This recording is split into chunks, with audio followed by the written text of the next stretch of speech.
कोलाइडी विलयनों के गुण। ब्राउनी गति, यह कोलाइडी विलयन का गतिज गुण है। यदि कोलाइडी विलयन को अति सूक्ष्मदर्शी द्वारा देखें तो ज्ञात होता है कि कोलाइडी कण विलयन में टेढ़ी मेढ़ी अनियमित गति करते रहते हैं। इस टेढ़ी मेढ़ी गति को ही ब्राउनी गति कहा जाता है, क्योंकि इस गति का सर्वप्रथम अवलोकन सन 1827 में रॉबर्ट ब्राउन ने पराग कणों के जल में बने निलंबन में किया था। कोलाइडी विलयनों में ब्राउनी गति का कारण परिक्षेपण माध्यम के अणुओं की असमान टक्कर है। कोलाइडी कणों के आकार में वृद्धि या ताप में कमी होने पर यह गति स्वतः धीमी हो जाती है।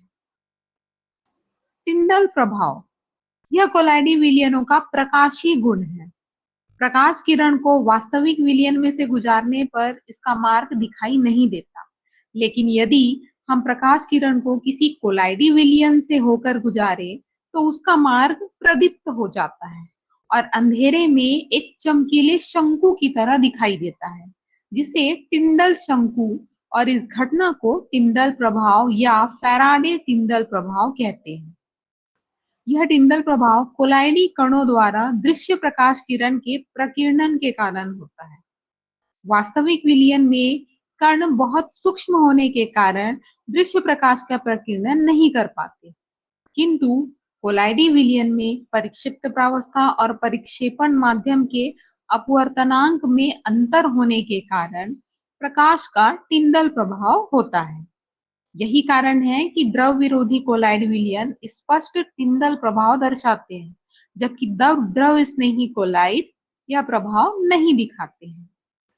टिंडल प्रभाव के दैनिक जीवन में उदाहरण कुछ इस तरह है। यदि अंधेरे कमरे में किसी रोशनदान से प्रकाश की किरण आती है तो उस प्रकाश की किरण के मार्ग में छोटे छोटे धूल के कण चमकीले नजर आते हैं। ये कण ही कोलाइडी कण के समक्ष होते हैं। उसी तरह आकाश या समुद्री जल हमें नीला दिखाई देता है। ऐसा इसलिए कि आकाश में उपस्थित धूल के कण और समुद्र में उपस्थित कण नीले रंग के प्रकाश को प्रकीर्णित कर देते हैं।